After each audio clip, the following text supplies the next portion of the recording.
Shalom. Puji Tuhan. Baik, mari kita buka Alkitab kita dari Injil Yohanes pasal yang ke-15. Ayat yang pertama sampai ayat yang ke-8. Tema kita adalah Kristus memberi kekuatan. Yohanes pasal yang ke-15 ayat yang pertama. Saya bacakan, Bapak Ibu boleh mengikuti di dalam hati, memperhatikan Alkitabnya.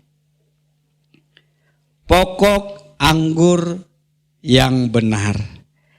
Akulah pokok anggur yang benar dan Bapakulah tukang kebunnya. Setiap carang padaku yang tidak berbuah dipotongnya, dan setiap carang yang berbuah dibersihkannya, supaya ia lebih banyak berbuah. Kamu memang sudah bersih karena firman yang telah kukatakan kepadamu. Tinggallah di dalam aku dan aku di dalam kamu. Sama seperti carang tidak dapat berbuah dari dirinya sendiri kalau ia tidak tinggal pada pokok anggur. Demikian juga kamu tidak berbuah jikalau kamu tidak tinggal di dalam aku. Akulah pokok anggur dan kamulah carang-carangnya. Siapa yang tinggal di dalam aku dan aku di dalam dia, ia berbuah banyak. Sebab di luar aku kamu tidak dapat berbuat apa-apa. Siapa yang tidak tinggal di dalam aku, ia dibuang keluar seperti ranting dan menjadi kering. Kemudian dikumpulkan orang dan dicampakkan ke dalam api lalu dibakar. Jikalau kamu tinggal di dalam aku dan firmanku tinggal di dalam kamu, mintalah apa yang kamu kehendaki, maka akan diberikan kepadamu. Dalam hal inilah Bapakku dimuliakan, bahwa kamu berbuah banyak dan menunjukkan kamu adalah murid-muridku. Amin. Bapak Ibu terkasih di dalam Tuhan. Kalau kita perhatikan nats yang sudah kita baca dalam pasal yang ke-15, ini mendekati peristiwa Yesus ditangkap, lalu Yesus disalibkan. Kalau kita lihat di pasal yang ke-18. Namun sebelum Yesus berbicara tentang pokok anggur, kalau kita lihat pasal-pasal sebelumnya, Yesus sudah memperingatkan para murid-muridnya supaya mereka hidup di dalam kasih, saling mengasihi. Di pasal 13, Yesus memberikan teladan bagi murid-murid, membasuh kakinya, bentuk satu teladan untuk saling melayani di dalam kasih. Dan Yesus memberikan perintah baru di pasal 13 itu untuk mereka saling mengasihi. Lalu di pasal 15 ayat yang ke-19 itu Yesus ulang lagi perintah yang baru itu untuk saling mengasihi. Lalu masuklah Yesus dalam percakapan, pembicaraan, menganalogikan hubungan Yesus dengan para murid itu ibaratkan pokok anggur dan carang-carangnya. Yesus adalah pokok anggur dan para murid adalah ranting-rantingnya. Akulah pokok anggur yang benar. Pokok memberi kekuatan kepada ranting. Ya. Kalau kita perhatikan sebuah pohon, tentu ada ranting. Ranting itu tidak berdiri sendiri, dia melekat pada pohonnya. Kalau pokok memberi kekuatan kepada ranting yang melekat kepadanya, kekuatan kita di dalam Kristus juga akan timbul jikalau kita melekat pada pohon, yaitu Yesus itu sendiri. Memperoleh kekuatan tidak terlepas dari menjalani proses yang disebut di ayat yang kedua, setiap ranting padaku yang tidak berbuah dipotongnya, dan setiap ranting yang berbuah dibersihkannya, supaya ia lebih banyak berbuah. Menjalani sebuah proses untuk dapat menghasilkan banyak buah. Jadi bukan hanya berbicara tentang berbuah. Ya. Ada pohon, ada buahnya, tapi jarang-jarang. Ada pohon yang buahnya banyak. Ya, di samping rumah kita ada pohon rambutan. Sekarang ada buahnya cuman 1-2. Lalu tetangga kita ada pohon rambutan depan rumahnya, sampai enggak kuat dahannya menahan banyaknya buah itu. Rantingnya enggak kuat sampai agak turun. Jadi bisa kita ambil tuh buah rambutan.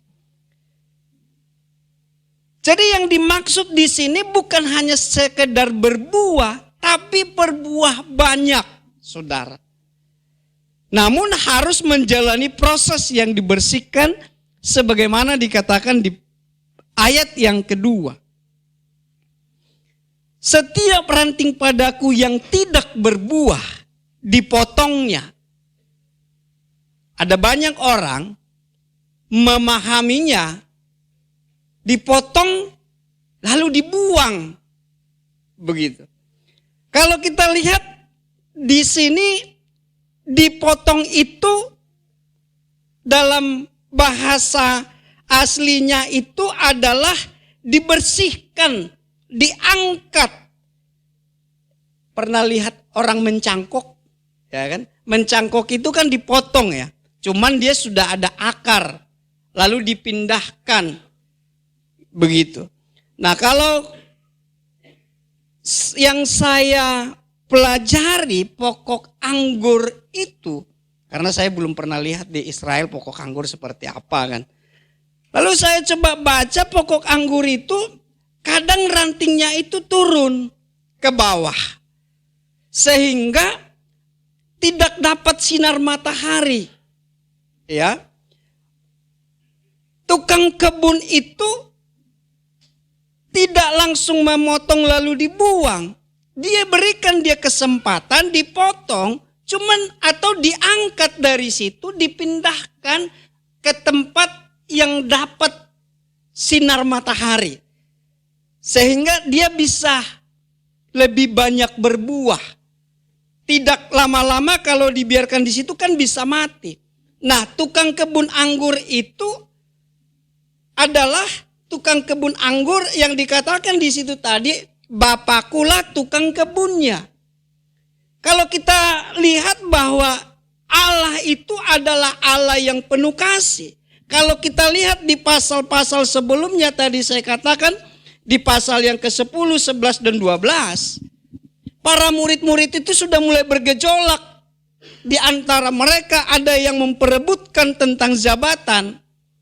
Bahkan Yudas pun sudah Yesus peringatkan. Karena dia sudah mulai lari keluar dari kebenaran itu. Yang saya maksud di sini adalah Allah kita itu adalah Allah yang penuh kasih. Orang berbuat kesalahan, dia tidak langsung buang, saudara. Dia peringatkan. Sama halnya tukang kebun tadi, ada carang yang menempel di tanah, kehilangan sinar matahari, Dia tidak langsung potong lalu buang. Dia ambil, dia pindahkan, dia angkat. Dia tempelkan ke ranting yang lain. Sehingga dia menghasilkan buah. Lalu yang sudah berbuah apa yang dilakukan? Sama, dibersihkan juga.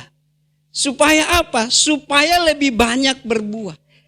Artinya dipotong dan dibersihkan, itu sama-sama menyakitkan. Itu sama-sama melewati satu proses, saudara. Tujuannya apa? Supaya menghasilkan lebih banyak buah. Yang membedakan kadang adalah hasil akhir, yaitu sikap hati kita ketika kita melewati prosesnya Tuhan. Ada orang sedang mengalami proses, respon hatinya salah. Akhirnya berakhir pada penghukuman. Yudas sudah Yesus peringatkan di pasal yang ke-13 itu. Tapi responnya tidak baik. Pada akhirnya dia mendapat sesuatu apa yang menjadi bagiannya dari respon yang tidak baik itu. Sedangkan sikap hati yang benar, yang memiliki respon yang benar, maka selalu berakhir pada rencana Allah, saudara. Jadi perhatikan, kalau kita melewati sebuah proses kehidupan, lihat sikap hati kita dalam menghadapinya. Ada orang melihatnya sebagai hukuman. Ada orang melihatnya sebagai batu loncatan. Kita di mana posisinya? Dari ranting yang sudah dibersihkan, akan keluar satu perkara yang baru. Rantingnya sama, tapi buahnya berbeda. Hasilnya berbeda. Buahnya lebih banyak.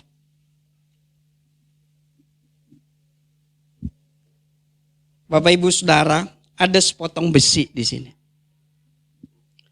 Sepotong besi ini kalau kita jual ke tukang loak, barang bekas, kira-kira dihargai berapa besi ini? Ada 15.000? 25.000? Tapi kalau ini besi ditempa, contohnya dibuat menjadi tapal kuda, sepatu kuda, alas kaki kuda itu, harganya bisa berubah. Mungkin bisa 50.000. Kalau besi seperti ini 15.000 atau 20.000, lalu dibakar, ditempa menjadi sepatu atau alas kaki kuda, bisa harganya berubah menjadi 50.000.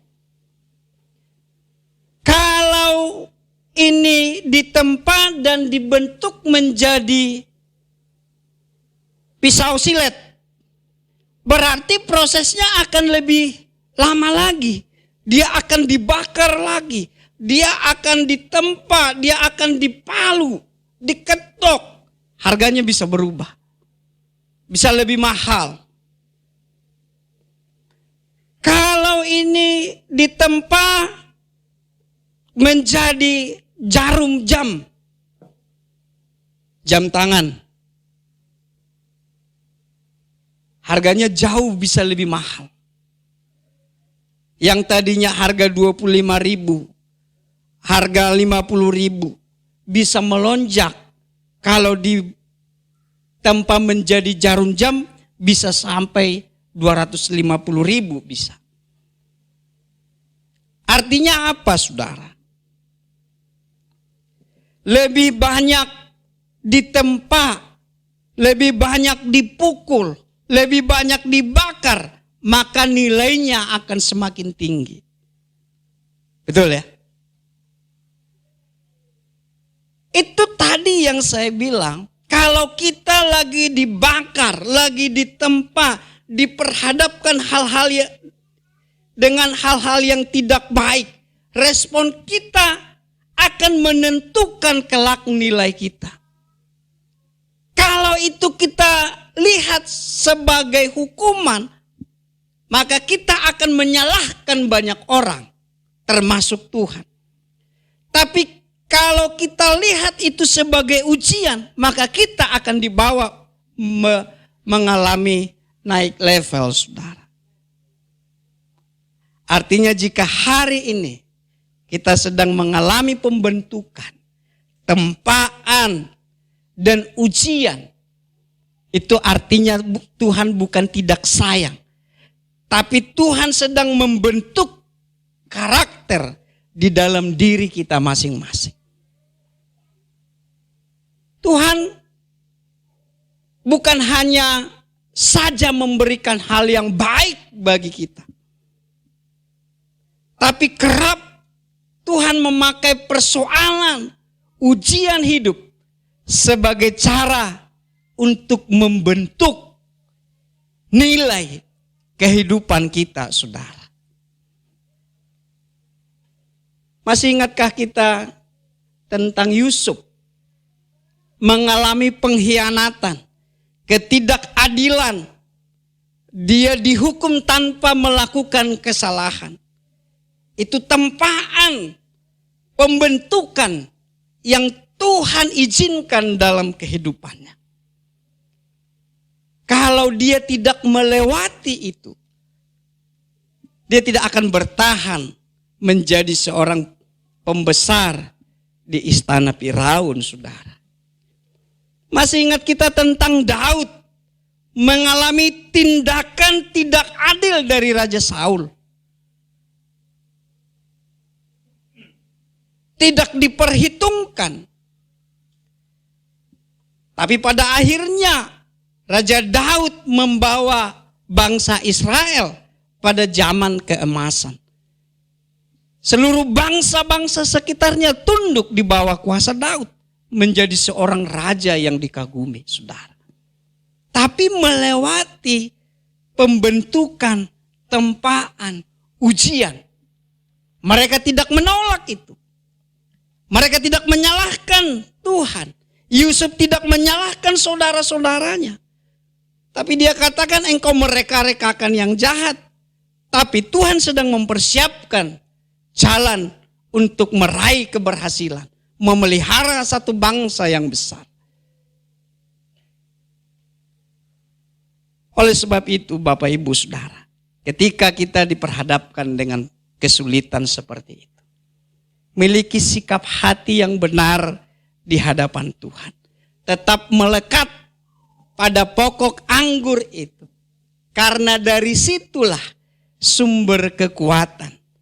Yusuf tidak pernah membiarkan dirinya jauh dari pokok, yaitu Allah. Dia tetap melekat, mengandalkan Tuhan. Begitu juga Daud. Dia tidak pernah membiarkan dirinya jauh dari Tuhan. Dia tetap membangun hubungan dengan Tuhan. Sehingga ketika diperhadapkan dengan proses itu, mereka tetap bertahan, saudara. Yang harus kita pahami, bahwa tujuan kita diproses, dibersihkan, bukan untuk melukai, bukan untuk membuang, melainkan agar ranting itu justru dapat menghasilkan buah yang lebih banyak. Kita ini kan diciptakan sangat berharga, saudara. Tidak ada alasan bagi Tuhan untuk membuang kita. Sekalipun kita jatuh dalam dosa. Bukankah karena besar cinta kasihnya kepada kita, maka dia mengutus Yesus. Bukan untuk membinasakan kita, tapi untuk menebus, menyelamatkan kita.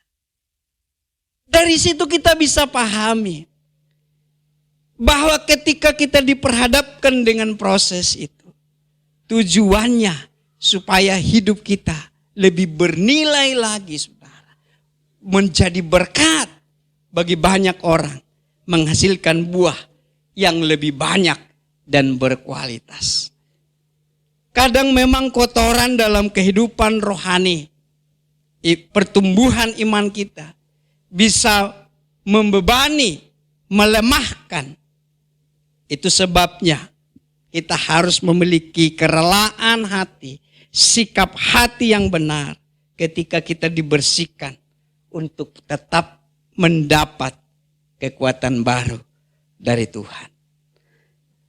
Jadi ketika saudara sedang mengalami proses itu, pastikan kita tetap melekat pada pokok anggur, yaitu Yesus Kristus. Yesus adalah pokok anggur dan kitalah ranting-rantingnya. Kekuatan ketika mengalami proses akan kita miliki kalau kita tinggal di dalam Dia. Ayat yang keempat dikatakan begini, saudara. Tinggallah di dalam aku dan aku di dalam kamu. Sama seperti carang tidak tinggal pada pokok anggur, demikian jugalah kamu tidak berbuah jika kamu tidak tinggal di dalam aku. Kekuatan kita dalam Kristus timbul jika kita tinggal di dalam Dia. Jemaat yang terkasih di dalam Tuhan, kata tinggal ini berarti tetap. Kata tinggal di sini diartikan berdiri tetap. Ya, bersiap-siap. Bersiap untuk menahan sesuatu. Jadi kalau dikatakan tinggallah di dalam aku, berarti itu berbicara kita memiliki kesiapan, tetap ada di dalam, tetap tinggal selamanya, permanen, saudara. Artinya kalau kita berbicara tinggal, kita harus punya komitmen. Berbicara tentang ketekunan di dalam Kristus. Tinggal di dalam Dia berarti memiliki koneksi, memiliki relasi dengan Kristus. Kapan? Setiap saat. Karena tinggal permanen, berdiri dalam keadaan siap, berarti sesuatu yang terus menerus. Koneksi kita, relasi kita adalah sesuatu yang terus menerus. Jaringannya itu harus bukan lagi 4G, 5G, gitu kan? Koneksinya itu cepat, internetnya nyambung, ya. Tinggal di dalam Dia juga berarti tidak hidup menurut kemauan kita, tidak hidup menurut jalan kita sendiri, tapi hidup bersandar pada Tuhan. Artinya kita harus mengikuti ajarannya. Kita harus mengikuti keinginan Tuhan. Kita harus mengikuti kehendaknya. Kita harus masuk pada agenda Tuhan. Bukan lagi kemauan kita kalau berbicara tinggal di dalam Dia. Tinggal di dalam Kristus juga berarti membangun kehidupan yang teguh, setia. Itulah tadi saya katakan harus memiliki komitmen. Harus memiliki ketekunan di dalam kebenaran itu sendiri. Kalau berbicara tentang berdiri tetap, bukan tidak ada godaan untuk melangkah keluar, meninggalkan Kristus. Itu bisa datang, bukan hanya sekali, 2 kali. itu bisa hadir berkali-kali. Tapi perhatikan saudara, ketika engkau tetap melekat pada pokok anggur itu, maka engkau ada kekuatan untuk tetap berada di dalamnya. Tapi kalau coba mulai, saya bisa tanpa ada pokok ini, itu berarti tinggal tunggu waktunya. Maka godaan itu untuk melangkah keluar akan lebih kuat. Sehingga kita akan terlepas. Kalau sudah terlepas, saudara, di ayat yang ke-7, ke-6 terakhir dikatakan, maka dia akan kering. Dia akan dibuang dan dibakar. Kalau sudah lepas. Tapi kalau kita masih melekat cuman tidak berbuah, Tuhan akan angkat. Tapi kalau kita sudah melepaskan diri, mengikuti kemauan kita, lama-lama sama seperti ranting itu yang tidak lagi melekat akan kering. Maka api menjadi bagiannya, saudara. Jemaat yang terkasih dalam Tuhan, kekuatan kita di dalam Kristus akan timbul jika kita tinggal di dalam Dia. Syaratnya apa? Memelihara firman Allah senantiasa di dalam hati kita. Kalau dikatakan di ayat yang ketiga tadi, kamu memang sudah bersih karena firman. Firman.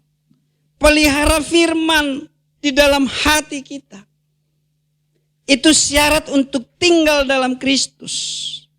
Jadikan firman menjadi penuntun dalam kehidupan kita. Bukan lagi pikiran, keinginan kita yang menuntun. Tapi pikiran Allah yang adalah firman itu sendiri. Syarat untuk tetap tinggal dalam Kristus, memelihara kebiasaan persekutuan yang intim dengan Kristus, saudara. Memelihara kebiasaan persekutuan. Makanya dimanapun gereja akan selalu mendorong jemaatnya untuk tertanam dalam persekutuan. Tidak ada gereja yang cuman bersekutunya hari Minggu. Karena mereka rasa itu tidak cukup, saudara. Maka setiap gereja itu dibuat ibadah-ibadah persekutuan tengah minggu.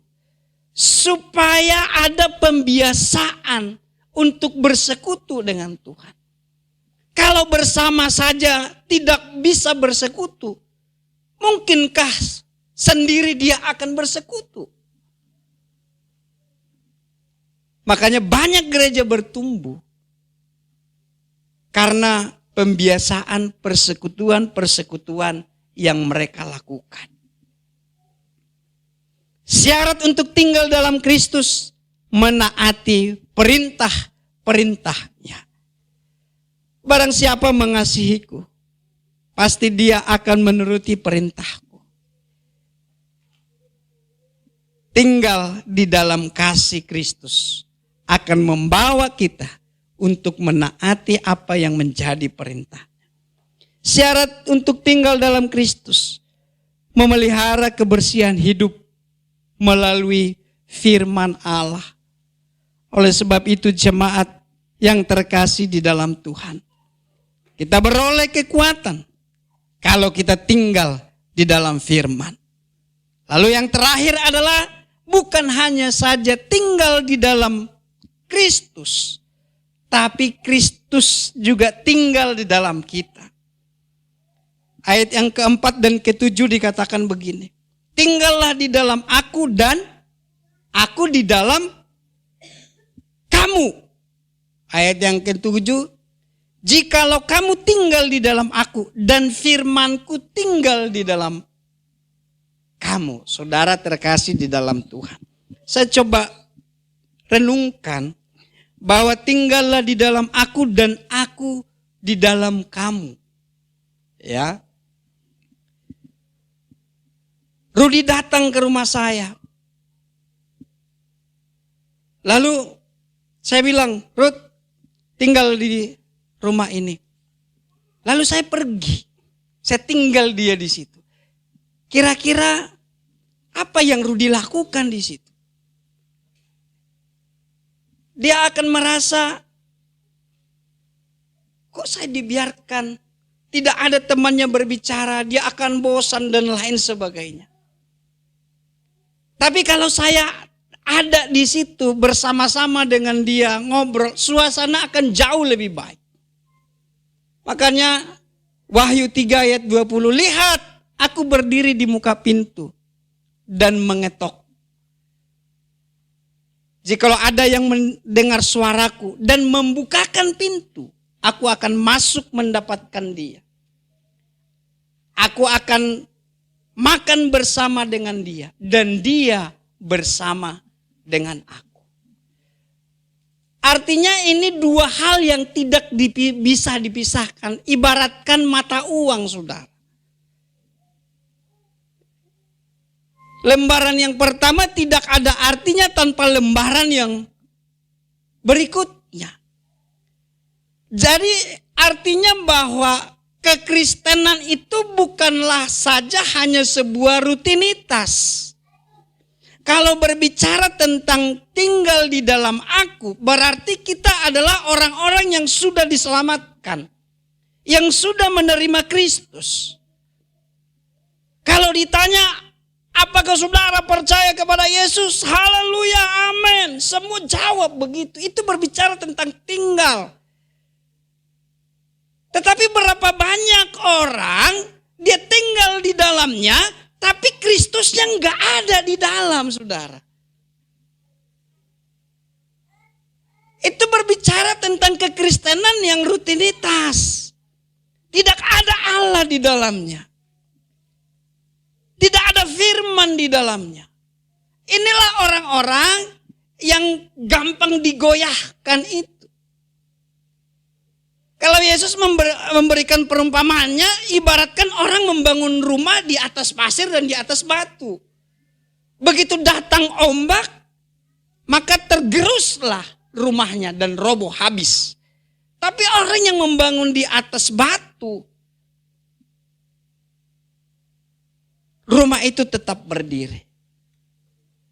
Jadi Bapak Ibu Saudara terkasih di dalam Tuhan. Jadilah orang Kristen. Bukan hanya sampai pada sebutan sebagai orang Kristen. Tapi ada firman di dalamnya. Karena firman itulah nanti yang menunjukkan buahmu sebagai murid atau tidak. Kalau kita lihat tadi di ayat yang terakhir. Kamu berbuah banyak dan menunjukkan kamu adalah murid-muridku. Pasal 13 ayat 35 dikatakan begini. Dengan demikian semua orang akan tahu bahwa kamu adalah murid-muridku. Jikalau kamu saling mengasihi. Itu kalau firman tinggal di dalam kehidupan orang Kristen. Tapi kalau hanya sebatas sebutan sebagai orang Kristen itu tidak berdampak apa-apa, saudara. Ketika murid-murid merasa mereka hebat, waktu Yesus utus berdua untuk melayani, mengusir setan. Dalam nama Yesus, demi nama Yesus, keluar setan. Setannya enggak keluar. Mereka protes sama Yesus. Kok kami mengusir setan demi namamu, enggak keluar setannya. Gitu.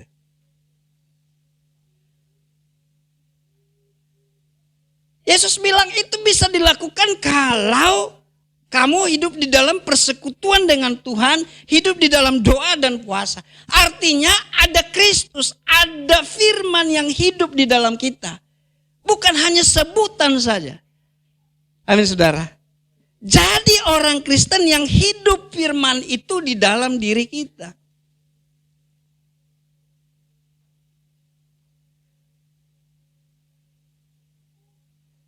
Halo?